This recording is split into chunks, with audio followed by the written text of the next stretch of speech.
Alright, ladies and gentlemen, this is it. Final push for the Purifier. Our mom and dad did not die in vain. Go kick those Enclave bastards up out of there. Stole my gek. Killed my dad. Tried to kill my dog. Freaking Colonel Autumn. Yeah, he's got a few things to answer for. I can't wait to catch up with him. I'm sure he's there somewhere. Let's, alright, first things first. Gotta get in here. Get my robot activated, man. This is what I play for. Liberty Prime? Shit, just to hear Liberty Prime talk massive uber super smack to the enemy while he's kicking their ass. And like reinforcing the fact that they can't do anything about it. He's so badass. I don't know, maybe I have a thing for robots, because like Liberty Prime, Legion. I'm telling you. Cool characters, man. Legion from Mass Effect? Yeah, yeah. Alright, so we'll get down here and basically the battle orders for the day. You need to report to Elder Lion. Get all this started and we can head out. Go take this thing back. All I'm saying is, the longer we sit here, the more time they have to shore up their defenses. We should hit them sooner rather than later. We barely have the manpower to keep the Citadel fortified. We've been over this before, Sarah. So we just wait until they decide we're next on the list? If the Pride goes in now, we might have a chance. And if you fail, then what? The risk is not worth the reward. I agree. Without the Gek, the Purifier is useless to the Enclave anyway. They may give up before long. I don't like it. You don't have to like it, Sarah. You just have to follow orders. Yes, Father. So, you're back. We had feared both you and the Gek were lost. Were you successful? You think I am unaware? We've watched the build-up around the facility for the last week. Has something new happened? Then we must go at once. If you have any other information, tell me now before we mobilize. Any help you can give might save lives.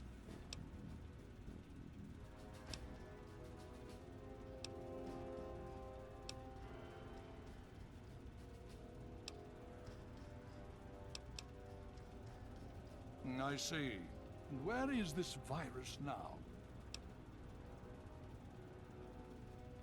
Thank you. I'll see to it that it's disposed of properly once the scribes have had time to analyze it. Perhaps we have underestimated the Enclave. Sarah may be right. An attack may be necessary now. If the Enclave has the Gek, there's nothing stopping them from starting the Purifier. They'll figure out the code eventually. I'm afraid you're right. We need to act now while we can. Send the Pride in. We can do it. We can win this! All right, Sarah. The Pride goes in. But I want them to have some extra firepower. Rothschild, is it ready? What? No, I mean... Liberty Leon, Pride? I've solved the power problem. What? We've only barely finished. My boy right diagnostic there. tests. So badass. So? It's not ready for field tests, let alone live fire situations. The weapons haven't been calibrated, the navigation detection system is offline. Rothschild, enough. Can you make it work?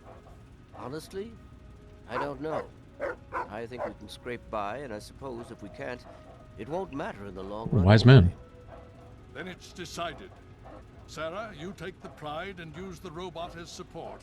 Take our friend here and secure that Purifier. Yes, sir.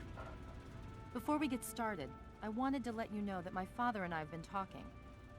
The Pride and I have decided that after all you've survived, you've done enough to be an honorary member of Lion's. Oh, really? So congratulations. Membership comes with some privileges, including our power armor. You want the full suit or the recon armor? Oh, so you promoted me to be your lackey so you can be my boss after I've done everything for you? A way to keep me in check, maybe? Okay, it's your call. I'm just trying to protect you. You're trying to protect me. To get moving. Wow, that's... Wow. No words, man. No words. Now that's what I like to hear, soldier. You all packed? We're not coming back here anytime soon. Okay, don't be nervous. You'll have the whole Pride backing you up, not to mention this giant tin can. Just stay safe until we reach the Purifier. You're no good to us if you're dead. And don't let that thing step on you. I like her demeanor, but I don't like her backhanded compliment in her way of Go over it one putting more me in time. my place. The Pride is Sounding on like you. she's doing me The a goal is Project Purity, but we can't gesture of leave the facility respect with and those favor. energy No, fields up. sorry. Rothschild and Lee say this robot should be able to take down the energy fields. So we're on fire support. We stay close to the thing, keep it clear, and get it to where it needs to go. Once the fields are down, we head straight for the facility. We'll use the robot to keep them occupied while we get inside and secure the control room. We need to move quickly before we lose the chance to surprise them. Get whatever supplies you don't already have, and we'll meet in the Bailey. When we're done with this, everyone can have a nice cold glass of water on me. Let's move. All right, Rothschild, fire it up. Pride, move out! Moment I've been waiting for, right here.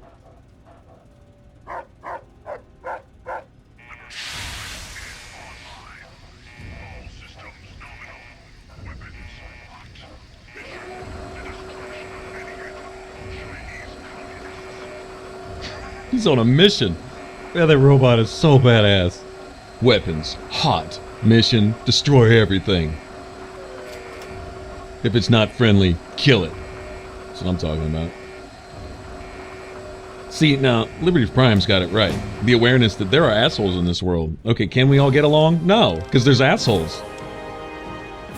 But we can talk to them. Okay, you talk to them and they shoot you in your face. Sorry, there's assholes, and they need to be dealt with. And the whole war never changes things. Yeah, that's the motto here. War never changes. And right along with that, basically a synonymous with that is humanity never changes. Here we are in the wasteland, right? Does anyone ever stop to question this? You're in the wasteland, and what's left of humanity, a few little scraps here and there, just trying to scrape by in the ruins, right? Are trying to kill each other off.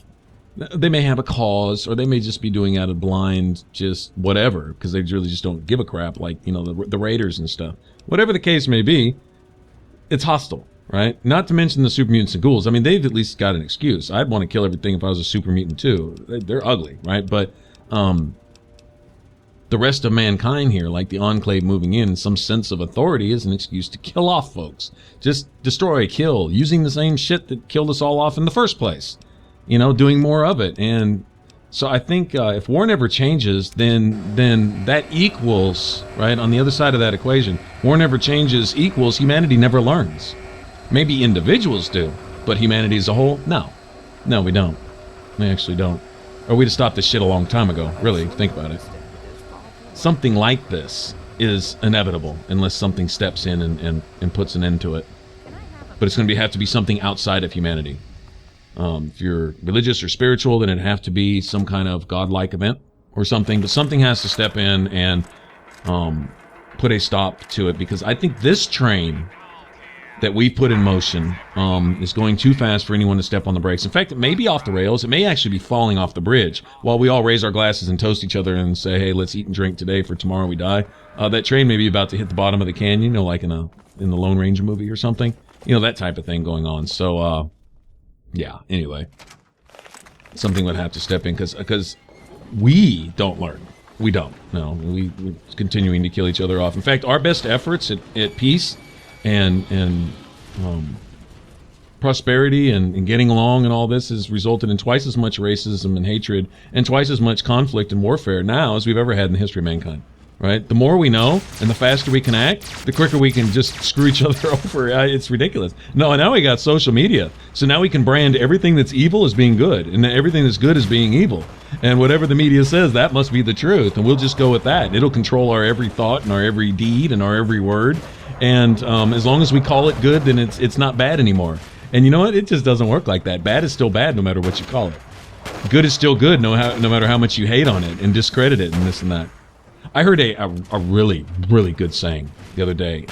You know, it really applies to a lot of things. So think about the principle. Regardless of which side of this equation you sit on, that's not the point. The point is just think about the principle here is, and this isn't shooting in any particular, I'm not getting off in the debate and stuff like that. It was just a good point being made because it stepped back, and no matter whether this offends you or not, is irrelevant because it's still true. All right, because this is how people are acting today. If a scientist steps back, he puts his feelings aside and he looks at what is and what isn't. Or at least that's what he's supposed to do, to be objective. All right, and so if you step back, you look. I heard this saying. It's if Christians are so harmful, right? If Christians are so dangerous, then why is everyone so quick to offend them and persecute them? And if Muslims are so harmless, why is everyone so scared to offend them in fear of retribution? And the double standard, the hypocrisy, the complete lack of common sense, and the absolute insanity that truth right there, all the truth encased in that particular little statement there, embodies, should be a wake-up call. And the shame of it is it's not. Because would people listen to that? No, they would just take it as just another phrase and just keep going on. I think a really good exercise to follow, it's worked for me, so I can only speak from personal experience, is to sometimes step outside of the box. Leave yourself in the box, but step outside and look at it. Look at, you know, the way things are going in general. Sometimes you almost have to leave the planet and look back at Earth and say, well, okay, what are we doing? It's like, okay, well, this is what everyone's doing and they're saying it's a good thing. And this is what everyone else is saying is a bad thing. And then you look at the results, right? And those tell you what you're doing, you know, essentially. Well, I think I'm doing right, but it keeps failing. Well, guess what? Maybe you're not. You know what I'm saying? But if everyone else says I'm right too, then it'll be right eventually. No, the definition of insanity is to repeat the same actions over and over again, expecting different results. Okay, well, it's what we're doing as a society. It's a global psychology, and I can't believe we all got on the same page of self-destructive mindlessness by accident. Something has to have steered us in this particular path for all people to be just batshit crazy. Calling bad good, calling good bad, rewriting laws to justify things that the results of those things always end badly, no matter if you call them good or not. It doesn't matter. Facts are facts, you know? And it's insane. And I'm just talking really in just broad general statements, but it just covers pretty much the whole picture. Like I say, it's a train wreck that's going to happen if it hasn't happened already. And it's like that elephant sitting in the middle of the room that just keeps growing fatter, and everyone's crushed up against the wall, looking at each other, you know, with their face squished up against the wall, saying, no elephant in the middle of this room. No, everything's just peachy. That absolute denial, it's the same thing that drug addicts suffer from, and we're doing it as a society. I'm talking about a global society now. Now, kudos to the people who are just getting by in some of those countries where you have literally no rights or freedoms whatsoever. Us over here in the States, we must be an absolute joke to you. The freedoms that we think we're being denied and stuff over here, while we sit here and whine and complain, avoiding work because we're sitting there tweeting on social media, and we're being denied our rights, while you guys over there aren't even friggin' allowed to eat, you know, like maybe North Korea and some other countries and stuff like that. Or those of you where slavery is still legal. Nobody wants to talk about that over here in the States, because then they realize that their complaints are definitely first world problems, but they want something to snivel about so they can avoid working and just add, well, something to bitch about. That's all we do over here in the States. But for those of you who look at us as a real joke because you're over there facing real life problems, I'm sorry, guys. And actually, it's so bad that some of you guys would never get to see this video and hear me say this, but kudos to all of you. You're suffering that type of stuff. Suffering at the hands of the same type of people that bring about the environment that we're looking at right here in this video game. That type of thing. That type of control. That type of... anyway, yeah. So somehow we get off of global politics, but anyway, point made, I think. It's just something to think about. Stepping outside the box and realizing that sometimes we ourselves have been wrong we might be on a pedestal, preaching for something or against something, and then realize that thing isn't actually wrong. That thing actually is right, or that thing isn't actually right, it actually is wrong, you know? I think the biggest thing here recently was the whole, you know, gay marriage thing and this and that and blah, blah, blah. And, there's so many divided lines and that. And, you know, middle of the fence, right side of the fence, left side of the fence, blah, blah, blah. And my whole thing is to, once again, step outside the box and take a look at it. Thinking outside the box is really the only way to go, in my opinion, these days. That's just my personal opinion, right? I live my life. You live yours, not preaching to anybody. But stop and think outside the box. You know, the issue isn't the issue, in my opinion. The problem with the issue is that it's an issue in the first place. In other words, to be so centered on what we're doing or not doing with our penises and vaginas doesn't seem to me to be near as important as the fact that the political corruption here in our society is absolutely undermining every single kind of export that we could possibly make in this country to possibly get ourselves out of a hole that's so deep we'll never get out of it anyway, and that's the reality of it. And then denying that reality has got us all over here in the States acting like we're acting.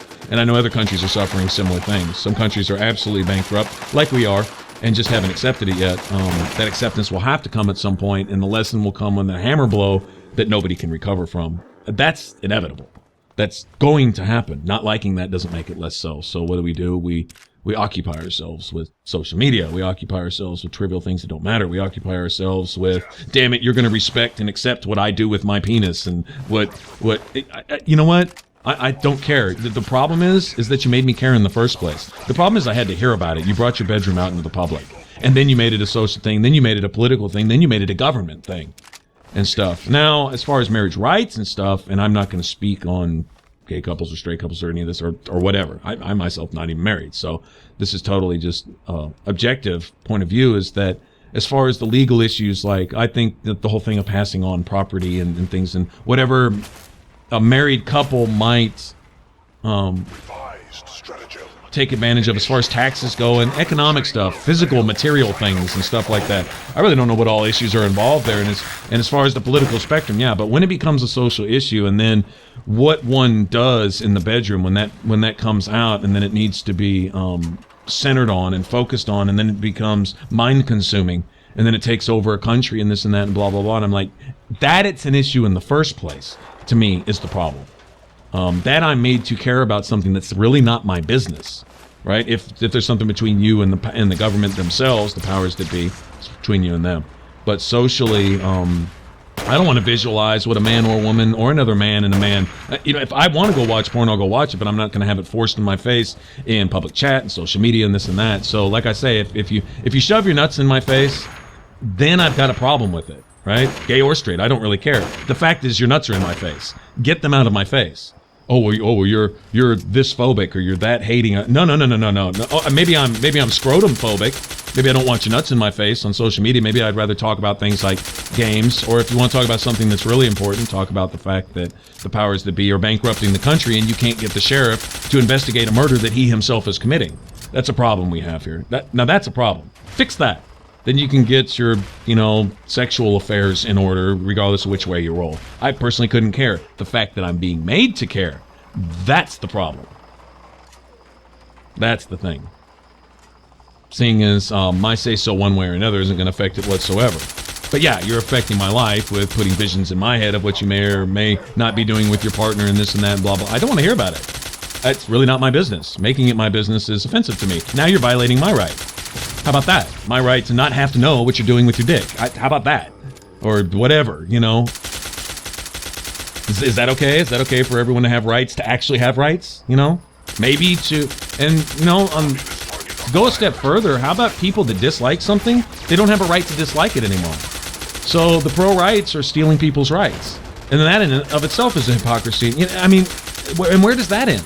It doesn't. It doesn't end. And that's what I'm saying. It's that it's a fucking thing in the first place. Tell you what, deal with the real issues that can't be dealt with, because guess what? That really boils down to this. The people that are doing it are the only people you can go to fix it, because that's what we've done. We've handed all the power to the powers that be. We've elected people based on how they smile and how they talk. Popular opinion. Public opinion now decides who leads us. Oh, well, we're screwed. Think about the people you like on Facebook this week, but you can't stand next week. That's how we're electing our presidents.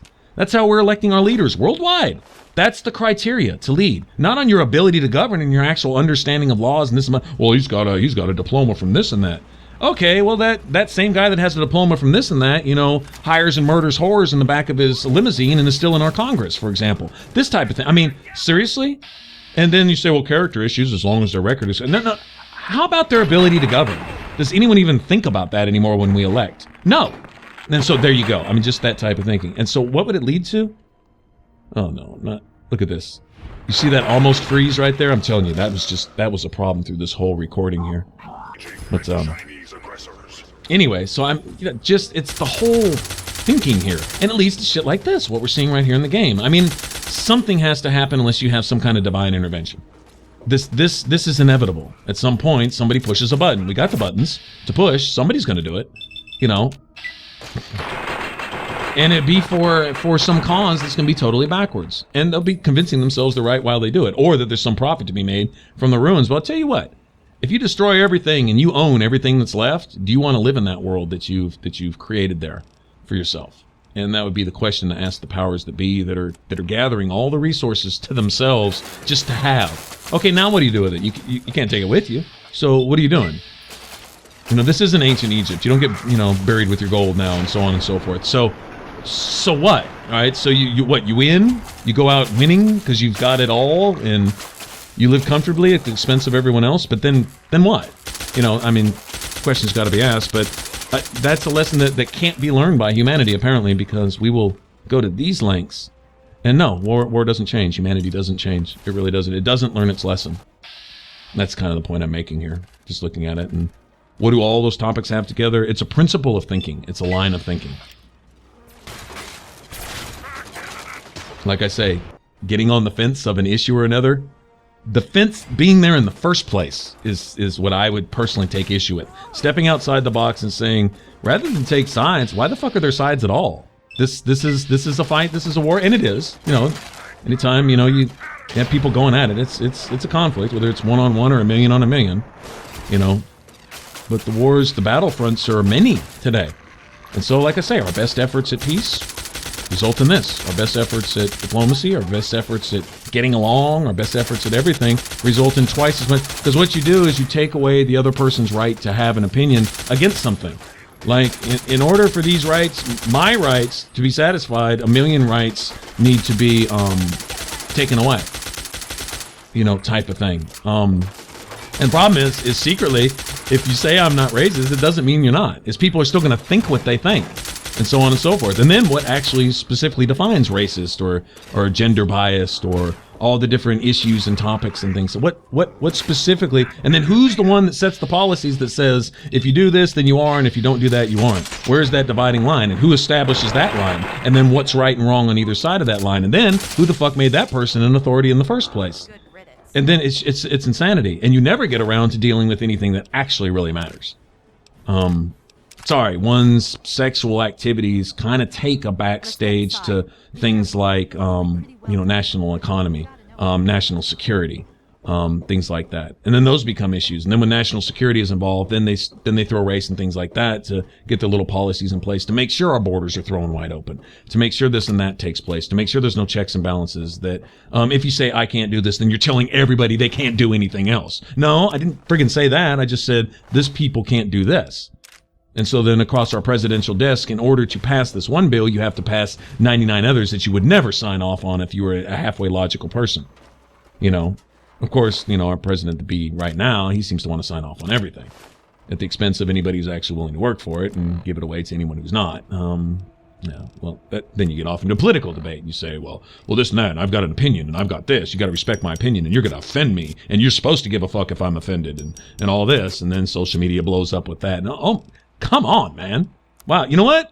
What's that song by Tool where he just says flush it all away. Damn, with your insecurities and your hip gun-toting hip gangster wannabes and all this bullshit. And yeah, it's a miasma of disease and despair, and well, something needs to happen.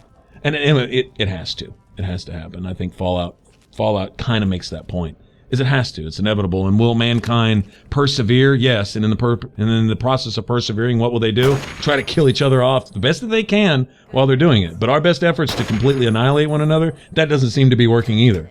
So can we get anything right? Well, apparently not. We can't get the peace thing right. We can't get the war thing right either. We tried to kill off the whole human race, and we just couldn't do that either. Damn it. Oh, when's it going to end? Well, I'll tell you what. Maybe if we just put the FEV virus in the water here and make sure that people die over there and raise super mutants and... Oh my gosh, man. See the insanity of it? I don't know. Those are the kind of thoughts that this game kind of provokes there. I think if you look at the end here, then you stop and you think, well, how did they get there? What took place over the course of a long period of time to lead to China and America finally pushing all the buttons and destroying the world? You know, I mean, what What were the last words said? What were the last few actions? What was the political atmosphere? What was the social atmosphere? What was the world like when that finally took place? Like what finally crossed that imaginary line that man had made for himself, considering we have no morals anymore? What was that line that somebody finally just went too far, and so we decided, that's it, I've had enough? And, you know, at what point? I mean, when is enough? How bad does it really have to get before we finally do just try some shit like this? To try to end it all in the name of what? It doesn't make sense. I can't say I'm surprised. You and your ilk seem hell-bent on destroying everything our government has worked to achieve. There's nothing to stop me from killing you this time. Let's end this. Oh, gladly, bitch. You're in over your head, I'm afraid. But this is the path you choose for yourself. Tell your father Oh, you shouldn't have said that, bitch. Over your head? Here, speaking of your head,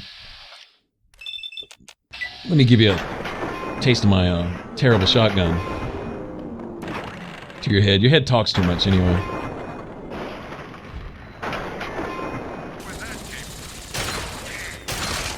Bloody chunks. I'm glad he went out that way. Trying to knock this Gatling gun out of his hand. Oh, shit, I don't have any bats. Okay, well, never mind. There we go. Close enough.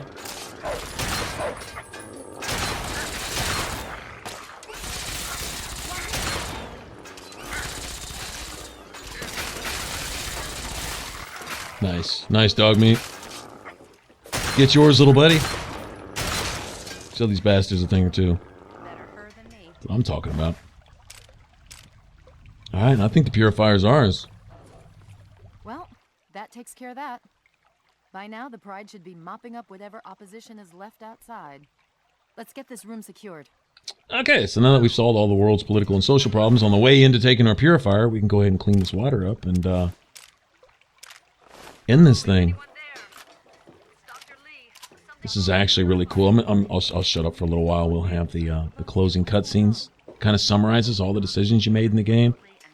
And it can almost be touching, almost. During the fighting. Some of it looks accidental, some of it may have been sabotage. There's pressure building up in the holding tanks. It needs to be released now, or else the whole facility could explode. To release the pressure, you're going to have to turn the purifier on. Do you understand me? It has to be turned on now. If I'm reading this right, I'm afraid there are lethal levels of radiation inside the chamber. I'm sorry. I wish there was some other way, but there's just no time.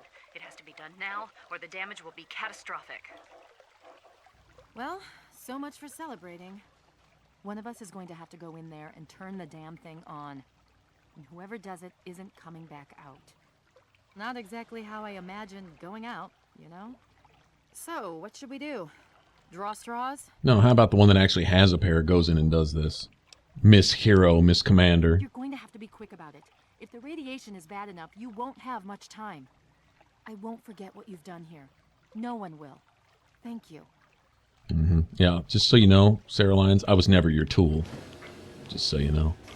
Alright, now this, it's not quite as dynamic as leaving the vault, you know, and entering the wasteland for the first time, like leaving the sewers in Oblivion. But being able to punch in Mom's favorite number, her favorite Bible verse, 21:6, I thought was pretty special. Pretty nice little touch at the end. There we go. Bringing our parents' hopes to life, making it happen. Thought this was pretty amazing, actually, man.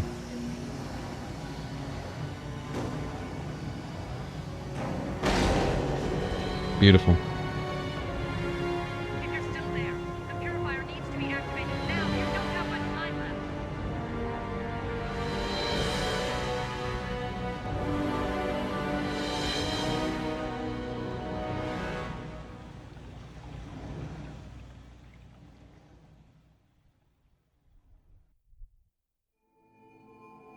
And so it was that the lone wanderer ventured forth from Vault 101, intent on discovering the fate of a father who had once sacrificed the future of humanity for that of his only child.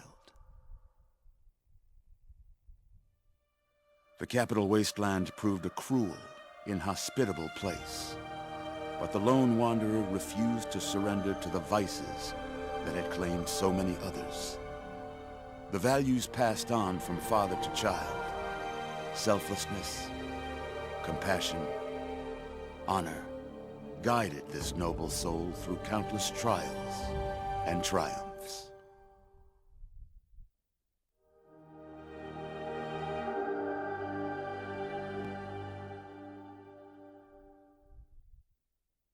But it was not until the end of this long road that the lone wanderer learned the true meaning of that greatest of virtues, sacrifice.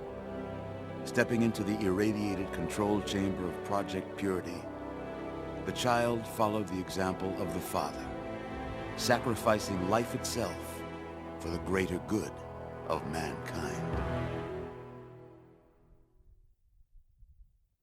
Thankfully, when selected by the sinister president to be his instrument of annihilation, the Wanderer refused. Humanity, with all its flaws, was deemed worthy of preservation. The waters of life flowed at last, free and pure for any and all. The capital wasteland, at long last, was saved. So ends the story of the Lone Wanderer, who stepped through the great door of Vault 101 and into the annals of legend. But the tale of humanity will never come to a close, for the struggle of survival is a war without end. And war never changes.